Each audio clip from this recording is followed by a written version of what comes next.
अल्लाह मेरी ज़बान पर हक जारी फरमाए।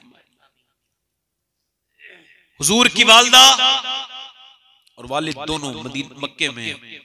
वालिद कह रहे हैं अपने वालिद से, यानी हुजूर के दादा से, इजाजत दे दीजिए मुल्क शाम का सफर दरपेश है, मैं जाना चाहता हूँ। जाओ।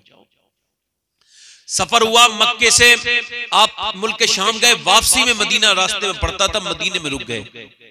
रुके तो तबीयत बिगड़ गई। काफिले वाले 3 दिन ज्यादा रुके रहे कि बगैर अब्दुल्ला को लिए जाएंगे नहीं, सरदार का बेटा है। मगर तीसरे दिन हुजूर के वालिद का इंतकाल हो गया। हुजूर दुनिया में अभी तशरीफ नहीं लाए और वालिद दुनिया से रुखसत हो गए। आपके वालिद के इंतकाल के बाद वो काफिला जब मक्के आया, और जब मक्के आया तो जनाब अब्दुल मुत्तलिब पहुंचे, और पहुंचने के बाद उन्होंने इस्तकबाल किया और फिर पूछा कि मेरा बेटा कहाँ है। आप काफिले वाले, आप लोग आ गए, मेरे बेटे की ऊँटनी किधर है, मेरा बेटा किधर है। तो एक आदमी ने, जब आपने कई मरतबे पूछा तो एक आदमी नीचे को उतरा, और उतरने के बाद उसने आपके हाथों को पकड़ा और कहा अल्लाह आपको सरदार सब्र दे, आपका बेटा इंतकाल कर गया, उसकी कब्र हम मदीने में बना के आए। जनाब अब्दुल मुत्तलिब वहीं रोने लगे। लोगों ने कहा बेटे तो आपके कई हैं, कहने लगे बेटे कई हैं मगर इतना हसीन मेरा कोई बेटा नहीं है, इतना प्यारा मेरा कोई बेटा नहीं। फिर बाप थे ना, सीने पे हाथ रख के चल दिए। चलते चलते सैयदा आमना के दरवाजे पर पहुंच गए, और जिस सब ये सैयदा आमना के दरवाजे पर पहुंचे तो कहा बेटी आमना, मैंने सुना है तू अपने शोहर के आने की तैयारियां कर रही थी। कहा कर तो रही थी अब्बा। कहा बेटी अब तैयारी न कर, तेरी तैयारी करना फजूल है। कहा क्यों? कहा इस वजह से कि अब तेरा शोहर नहीं आएगा, उसकी कब्र तो मदीने में बन चुकी है। इतना सुना था सैयदा आमना जो है वो रोने लगी, और रोने के बाद कहने लगी सरदारे मक्का आपका बेटा जरूर गया है मगर उसकी निशानी मेरे पेट में मौजूद है। हुजूर अभी दुनिया में नहीं आए और दुर्रे यतीम ही दुनिया में नहीं आए। जब पैदा हुए ना हुजूर, तो आपकी लेडी डॉक्टर शिफा कहती है और भी बच्चे दुनिया में पैदा हुए थे, मगर मैंने बहुत बच्चों को, अब्दुर्रहमान इब्ने औफ की वालिदा सैयदा शिफा कहती है कि हुजूर को मैंने देखा कि और बच्चे पैदा होते तो माँ के पेट से गंदगी आती थी, नाफ जो है नाफ से आंख से मिली भी होती थी, मगर हुजूर जब आए तो कोई गंदगी नहीं आई, बल्कि हुजूर जब माँ के पेट से बाहर आए तो पूरे कमरे में नूर ही नूर फैल गया था। कस्तूरी की खुशबू आती थी पैगंबर के पैदा होने पर। मगर फरमाती है मैंने उस दिन भी देखा, और उस दिन भी देखा जब दाइयां आ चुकी थी, और दाइयां आने के बाद मक्के के बच्चों को लेती थी गोद में और खुश खुश अपने घर को जा रही थी। मैंने कई दाइयों से कहा चलो कोई आमना के घर भी चलो, आमना के बच्चे को लेके आओ, तो वो दाइयां कहती थी हम नहीं लेके जाएंगी। अल्लाह के रसूल के बारे में कहती थी हम नहीं लेके जाएंगी। कहा क्यों लेके नहीं जाओगी? कहा इस वजह से नहीं लेके जाएंगी कि आमना बेवा है, उसका बच्चा यतीम है, हम उसके बच्चे को दूध पिलाएंगे परवरिश करेंगे तो हमारा मुआवजा कौन देगा। सैयदा आमना कहती थी कोई दाई मेरे बेटे को नहीं लेके जा रही, तो कुल औरतें कहती थी नहीं नहीं आपके बेटे को कोई दाई नहीं लेके जाती। कहा क्यों? का वो दाइयां ये कहती हैं कि वो बच्चा यतीम है। सैयदा आमना हुजूर को गोद में लेके रोने लगती हैं और कहती उन्हें क्या पता ये बच्चा कौन है, उन्हें पता नहीं है ये बच्चा अल्लाह ने कितनी बरकतें रखी हैं। मगर मियां वो दिन भी आया कि हुजूर 6 साल के हो गए। कितने साल के हो गए? और सैयदा आमना अपने सुसर से कहने लगी, यानी हुजूर के दादा से, इजाजत दे दे मैं मदीने जाना चाहती हूँ अपने शोहर की खबर पे। तो आपने इजाजत दे दी। आप गई, उम्मे ऐमन और हुजूर और सैयदा आमना ये 3 लोग गए। और जब ये मक्के पहुंचे और मक्के से मदीने पहुंचे और मदीने से वापसी पे आते पर सैयदा आमना की तबीयत बिगड़ गई, और तबीयत बहुत बिगड़ी, इतनी बिगड़ी कि आप जमीन पर लेट गए, आपसे बैठा नहीं गया, लेट गए। हुजूर का हाथ पकड़ लिया, कहा मेरे बेटे दुनिया ने सब कुछ छोड़ना है, मैं भी छोड़ रही हूं, मगर मेरे बेटे हर नई चीज को पुराना होना है और हर बका को फना होना है। अल्लाह अल्लाह मुझे परवरदिगार अपने फजल से सब्र अता कर। पहले मैं कुछ भी होता था ना तो डांट देता था, अब नहीं करता ऐसा। अब मैं बस अल्लाह पे छोड़ देता हूँ। भाई मैं तो अपने दिल से बात कर रहा हूँ, अब देखो किस किस के दिल पे लग रही है, किस किस के दिल में हुजूर की मोहब्बत है।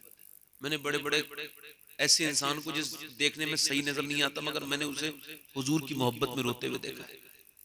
मगर मैंने बड़े बड़े दावेदार लोगों को देखा है कि वो हुजूर के जिक्र पर तवज्जो ही नहीं करते। वो नहीं करते बल्कि हुजूर उन पर तवज्जो नहीं करते। क्या समझे? अपने बाप का गम आदमी सुने ना या बयान करे तो रोने लगता है, हुजूर की बात पे उसके ऊपर असर नहीं होता। समझ रहे? इस बार ये खामोश हिसाब से तंबी है, अगली बार के लिए मैं मेरी तकरीर में कोई डिस्टर्ब ना करे, मुझे आगे बढ़ रहा हूँ।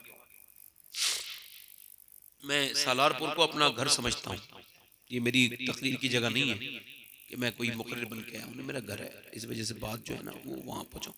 अगर मैंने एक दो मरतबा फिर मैं डिस्टर्ब हुआ तो खत्म ही कर दूंगा बीच में से, क्योंकि अब इससे कोई, मैं कोई किसी को बच्चा हो तो समझा दूं मैं, भाई तुम बच्चे हो तुम्हें मैं समझाऊं। बड़े बड़ों की जब हरकतें लगती हैं तो तकलीफ होती है कि यार मैं तो कभी मिंबर पे मैं कभी ऊफ नहीं करता, मेरी इतनी उम्र हो गई मिंबर बैठता हूं मैं दो जानू होकर बैठता हूं, कभी पैर फैला के नहीं बैठता, क्योंकि इसे बेअदबी समझता हूं। आला हजरत फाजिल बरेलवी जब भी बैठते थे दो जानू बैठते थे और फरमाते थे मीलाद मुस्तफा है, अदब से बैठना चाहिए। मैंने देखा कुछ लोग तो मोबाइल ही चलाते रहते हैं, पूरा तकरीर हो जाती है, पूरा प्रोग्राम नीचे भी ऊपर भी, उन्हें यही शऊर नहीं कि ये हुजूर का जिक्र है, या तो इसे जिक्र रसूल ना कहो, और अगर कहो तो उसका एहतराम करो। बादब बानसीब बेअदब बदनसीब। हाँ हाँ, ये बात समझे बात। कहाँ मेरी तकरीर चल रही थी और कहाँ मैं बीच में रुक गया, कहाँ मेरा दिल लगा हुआ था। दो तीन बार सोचा कि कोशिश करूं, अल्लाह मुझे माफ करे, अल्लाह मुझे शैतान के शर से महफूज फरमाए। गौस पाक फरमाते हैं अल्लाह ने वो जो सबसे बड़ा है उसने कहा है शैतान से पनाह मांगो तो पनाह मांगा करो। बात आगे बढ़ा रहा हूं। हुजूर मक्के गए 6 साल की उम्र में पहला सफर फरमाया, मक्के से मदीने की तरफ आ रहे थे, बीच रास्ते में तबीयत बिगड़ गई, तबीयत ज्यादा बिगड़ी, इतनी बिगड़ी, इतनी वालदा की तबीयत बिगड़ी, जमीन पे लेट गई। हुजूर का हाथ पकड़ लिया, कहा बेटे मोहम्मद दुनिया ने सबको छोड़ना है, मैं भी छोड़ रही हूँ, और मुझे अफसोस इस बात का है कि तेरे वालिद नहीं है, और फिर मैं तुझे अब अल्लाह के हवाले करके जाती हूँ बेटे, मगर तुझे हल्का अकेले नहीं छोड़ती, अल्लाह के हवाले छोड़ती हूँ। ऐ मेरे बेटे मोहम्मद मैं तुझे अल्लाह के हवाले करती हूँ, और मेरे बेटे एक बात सुन, मेरा नाम दुनिया में हमेशा बाकी रहेगा, मेरा नाम नहीं मिटेगा, चूंकि दुनिया की और औरतों के नाम मिट जाएंगे, मेरा नाम रहेगा, चूंकि मैंने तेरे जैसे बेटे को जो जन्म दिया। हुजूर कुछ नहीं बोल रहे, कुछ नहीं बोलने वाले। उम्मे ऐमन कहती हुजूर एक लफ्ज नहीं बोले, मगर जैसे ही माँ का इंतकाल हुआ ना, आंखें बंद हुई, हुजूर ने हाथ पकड़े और फिर आवाज दी माँ, एक बार, फिर दूसरी बार आवाज दी, तीसरी बार आवाज दी, कहती फिर जोर से आवाज दी तो ऐसा लगता था कि हुजूर के साथ साथ सारे रेत के टीले भी रोते थे। हुजूर आवाज देते थे माँ माँ, मैंने हटाया हुजूर को, हुजूर को मैंने हटाया, और फिर हुजूर की वालदा की मैंने कब्र बनाई, और फिर कब्र बनाने के बाद दफना दिया। दफनाने के बाद मैं जब वहां से चली, हुजूर का हाथ पकड़ के ऊंटनी तक पहुंची, हुजूर ने मेरा हाथ पकड़ लिया और वो हुजूर ने मेरा हाथ छुड़ा लिया और हुजूर ऊपर को चले। कहती जब टीले पे पहुंच गए तो मैंने देखा हुजूर जो है ना वो टीलों से चिपट चिपट के रोते हैं, यानी हुजूर जो है ना वो पत्थरों से चिपट चिपट के रोते हैं, पत्थरों को लगा के माँ माँ करते हैं। इसे सोचिए आप, जब कोई बच्चा यतीम होता है, फूफी जान होती है, ताई जान होती है, चच्ची जान होती है, खाला होती है, और वहाँ चाचा होते हैं, ताया होते हैं, अब मियाँ मगर मेरे हुजूर हैं कि जब मियाँ बच्चे मांस के साय से महरूम होते हैं तो बाप होता है, अगर बाप ना हो तो दादा होता है, कोई तो होता है, मगर ये ऐसी जगह है, न मक्का शरीफ करीब है, न मदीना शरीफ करीब है, हुजूर की न ताई है जो हुजूर को गोद में ले ले, न फूफी है। मेरे आका करीम की 6 साल की उम्र है, मेरे हुजूर चुपट चुपट के का जो है वो कब्र अनवर से रोते हैं, सैयदा आमना की बार बार हुजूर रोते हैं, और जब हुजूर रोते हैं हज़रत उमर फरमाते हैं मुझे वो दिन आज भी याद है, 65,000 सहाबा मक्के से मदीने से मक्का हज करने के लिए जा रहे थे, सब एहराम में थे, हुजूर खुद भी एहराम में थे। सरकार ने अपने दोनों पैर ऊपर को किए, एक जगह टीले पर बैठ गए, हुजूर सर नीचे को किया, और इतना मैंने कभी रोते हुए नहीं देखा। फरमाते मैंने हुजूर को देखा रो रहे हैं, मैंने देखा तो हुजूर जब रो रहे हैं दाढ़ी पूरी भीगी हुई है, मैंने पूछा हुजूर ये कौन सी जगह है, आप क्यों रो रहे हैं? आपने फरमाया उमर तूने पहचाना नहीं, ये मेरी माँ आमना की कब्र आ गई है। तो कितने दिनों के बाद 65 साल के फरमाते उमर मैं 6 साल का था जब मेरी माँ का इंतकाल हुआ था। यहां उसकी खबर है और आज जालिमों ने हुजूर की वालदा की कब्र पे जाने से रोक लगा दी। बीवियों ने जालिमों ने। यार एक हमारी माँ है जो जिंदा घर में बैठी है और हम उसे उसके दिल दुखा रहे हैं, उसके पांव नहीं दबा रहे, उसे राजी नहीं कर रहे। वो कुछ दिनों की मेहमान है। एक मेरा दोस्त है, वो कह रहा था यार से ये सब मेरी अम्मी का इंतकाल हो गया, मुझे एक अफसोस रह गया। मैंने क्या बोले, मैं खिदमत न कर सका। वो बूढ़ा बाप बूढ़ा बैठा है, उसे कुछ दिनों के बाद मर जाना है, मगर बेटा उससे नजरें फेर के चलता है जब भी चलता है। माँ की कब्रों पे फातिहा पढ़ने वालों, माँ के 40 में भारी करवाने वालों, और कभी कभी माँ से जीते भी जो कुछ पूछ लिया करो, गुलाम बना के छोड़ दिया तुमने उसे।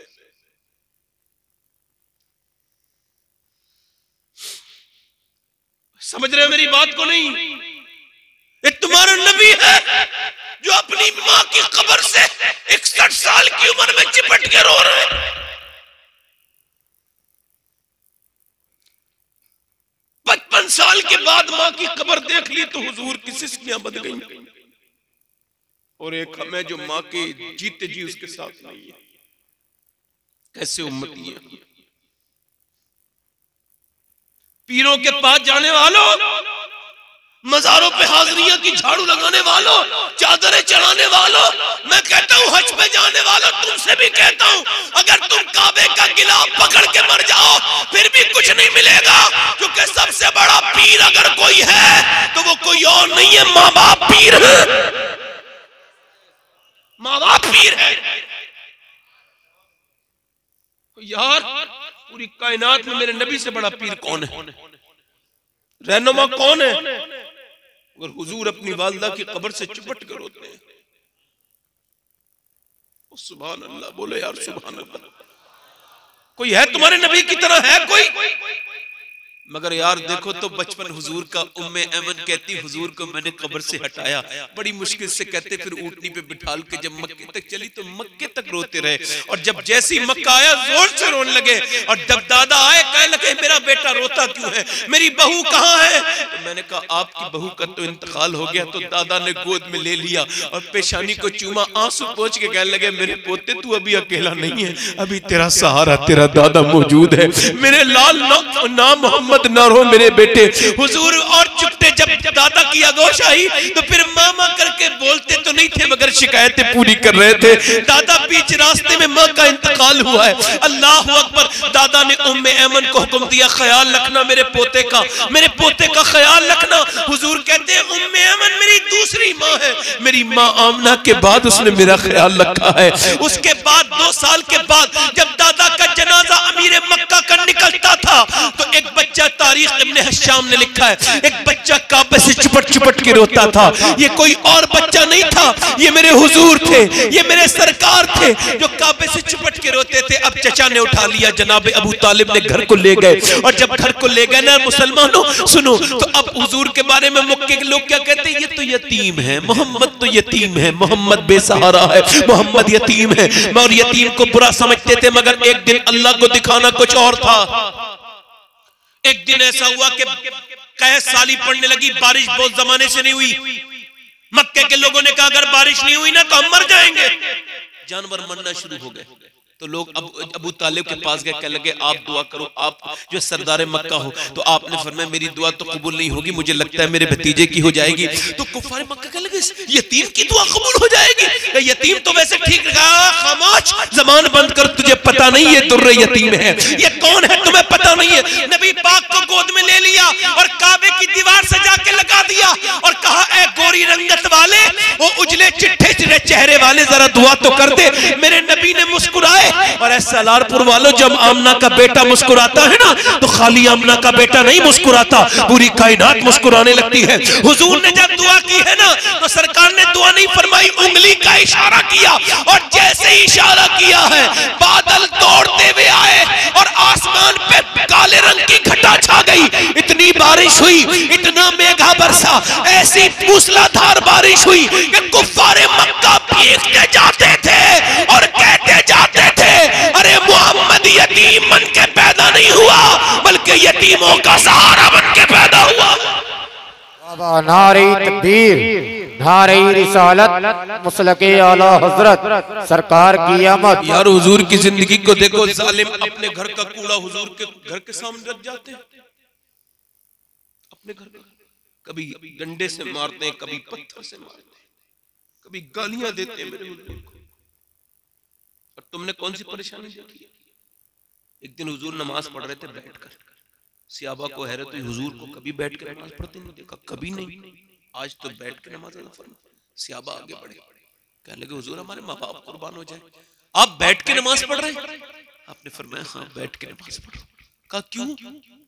तो हुजूर ने अपना कुर्ता हटाया, फरमाया मेरे पेट से एक पत्थर बंद रहा है, मैंने 7 दिन से कुछ खाया नहीं है, भूख की वजह से मुझसे खड़ा नहीं हुआ जाता।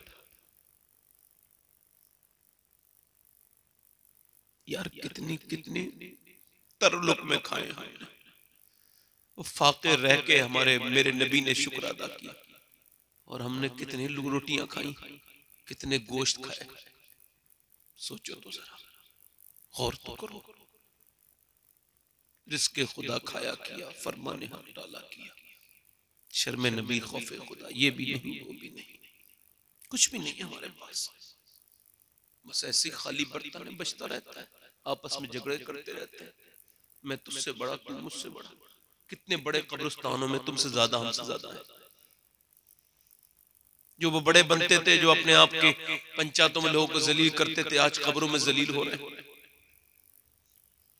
वो जो अपने तकब्बुर की वजह से अपने कपड़े पे मक्खी नहीं बैठने देते थे, आज उनके मुंह को नाकों में कीड़े घुस गए और उन्होंने उनकी खूबसूरती बर्बाद कर दी, उनकी आंखें खा ली, उनके पेट फाड़ दिए। तुमने देखे नहीं हश्र बड़े बड़े बादशाहों के, कहां है उनकी कब्रें? कहां गए उनके कब्रें? कहां गए उनके नाम? सब मिट गए। क्या हुआ?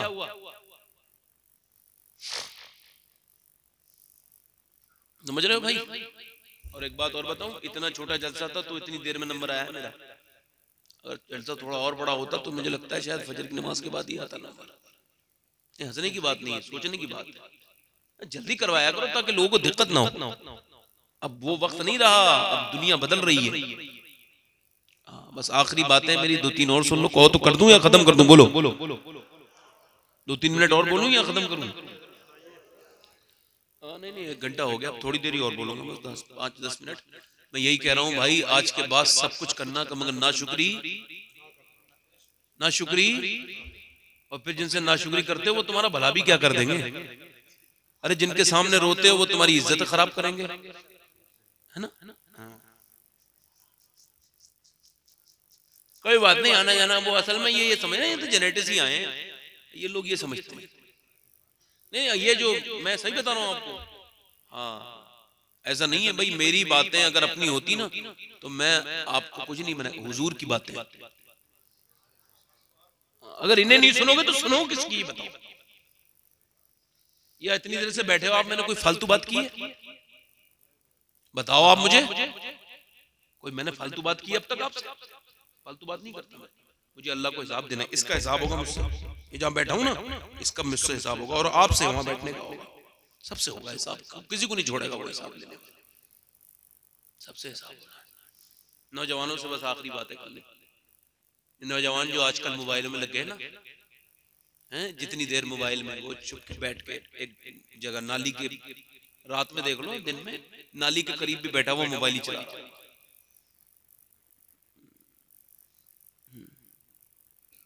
और छुप छुप के बातें करने वाले लड़के नौजवान, इज्जतें बर्बाद कर दी माँ बापों की अपनी। मोबाइलों पे लड़कियों से बात कर रहे हैं। ये बताओ, तुम बात कर रहे हो और तुम्हारे घर में कोई बात करे तो कैसा लगेगा? तुम्हारी इज्जत इज्जत है और दूसरे की इज्जत इज्जत नहीं है। भाई वो भी तो किसी की बहन है जिसके घर में तुम्हारा टेलीफोन जा रहा है, शर्म नहीं आती तुम्हें? बेगैर तो उन बेगैरतों को समझ में नहीं आता उनके, जो मोबाइल कान पे लगाया वो लगे पड़े हैं। अरे वो चल, वो तो लड़की है, उसे अकल नहीं, तुझे तो अकल है। समझाया कौन? शर्म खत्म हो गई, हया खत्म हो गई, बचा नहीं कुछ है मुसलमानों के अंदर इल्ला माशाअल्लाह। फिल्में, ड्रामे, गाने बाजे, मर्दों से लेकर औरतों, कौन बचा हुआ है? कहां डांस नहीं हो रहे, गाने नहीं हो रहे, कहां डीजे नहीं बज रहा? कौन ऐसा है मियां मुझे बताओ, किसकी घर में नहीं बज रहा? यार लॉकडाउन लगा, किसने कौन सी इबरत हासिल करी? भाई लॉकडाउन था, चलो वक्त था तो रोज 100 रकत नमाजी पढ़ने लगते, भाई कुछ काम नहीं था, घर से निकलना नहीं था, मुसल्ले बिछा लेते। नहीं, फिर भी लोगों को टाइम नहीं था। मैं देख रहा, खत्म। नौजवानों, ये जो तुम अपनी जिंदगी बर्बाद कर रहे हो ना, ये पैगाम नौजवानों के लिए है। जो जिंदगी बर्बाद कर रहे हो उसे बचाओ, अपनी जिंदगी को। हाँ, इसे बदलो,